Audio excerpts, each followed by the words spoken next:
As the honourable member for Calgary-McKay's Nose Hill. Thank you, Madam Speaker.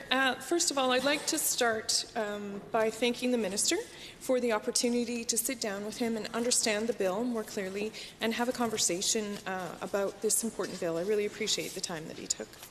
So the bill, it modifies AISH, income support, and seniors benefit. And what I really appreciate is in the bill, it standardizes the child benefit rates for AISH and income support. So before, or where the way the legislation stands now, there's a variance between the different programs.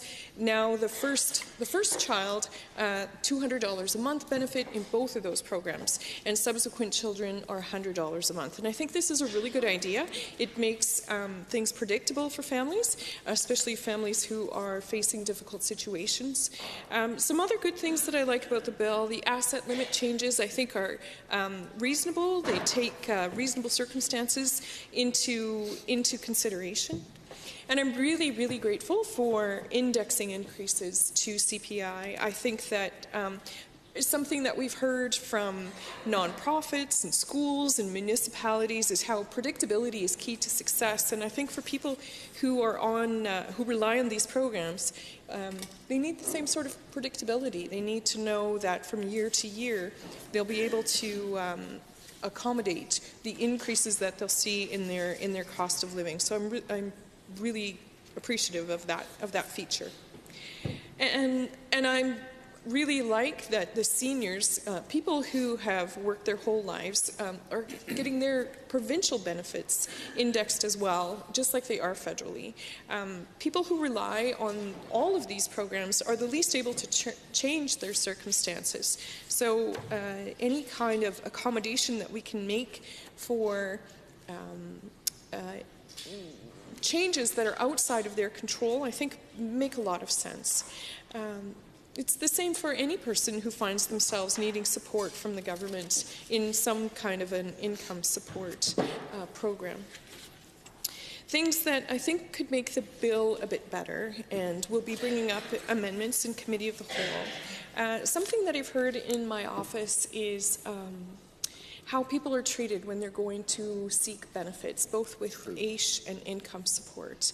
And I will be bringing forward an amendment to deal with a client bill of rights, so that when people go to different programs for support, they have a good understanding of what to expect, what sort of treatment to expect, what kind of treatment is outside of acceptable standards, and what kind of recourse they might have if they experience something that discourages them from being able to seek help.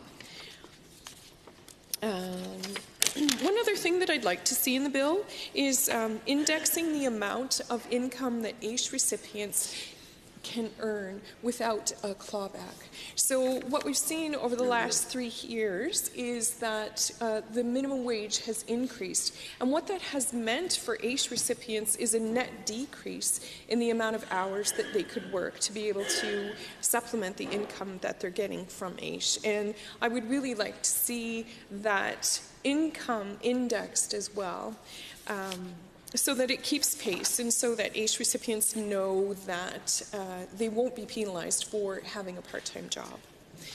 I am really grateful for this bill. I think it's really important. One of my biggest concerns, though, is that it's taken a few years for it to come to the floor.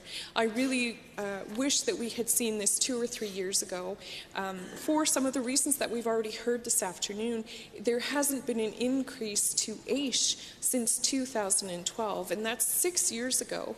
And for people that are relying on a very low amount of money to be able to get by every month, 6 years is a long, long time. And these are people that aren't necessarily in a circumstance where they can do much about their situation. And to echo some of the sentiments that my colleague from, Lloydminster. I know Vermilion Lloydminster. Thank you, Vermilion Lloydminster. Minster. Got it. Shared earlier. These are people who we need to take care of. People who are unable to change their circumstances are people that are most deserving of our support.